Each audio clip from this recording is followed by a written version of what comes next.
Welcome back, everybody. Today I'm going to teach you how to email invoices from QuickBooks. This is essential for getting your invoices to clients quickly and professionally, all while keeping everything organized in one place.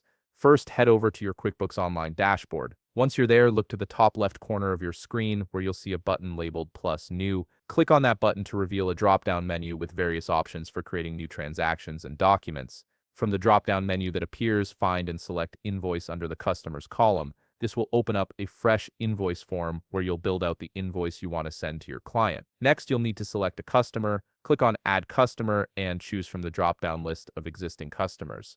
If you're working with a new client, you can add them here as well. Just make sure their email information is entered correctly, as this is where the invoice will be sent. Now it's time to fill out your invoice details, enter the date, then add the product or service you're billing for, along with the quantity and rate. QuickBooks will automatically calculate the totals for you, which saves time and reduces errors.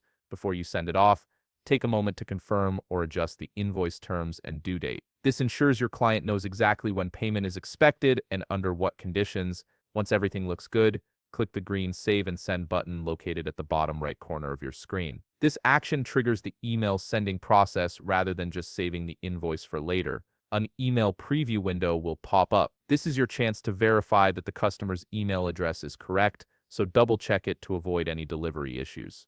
You can also customize the email message if you want to add a personal touch or include specific instructions for your client. If you want more control over which email address the invoice comes from, click on the From dropdown. Here you can choose from your existing sending addresses or even add a Gmail address if you prefer to send from a specific account tied to your business. Finally, click the Send Invoice button to email the invoice directly to your customer. QuickBooks will send it immediately and keep a record of the transaction in your account for future reference. If you found this video helpful, please leave a like, subscribe, and see you in the next video.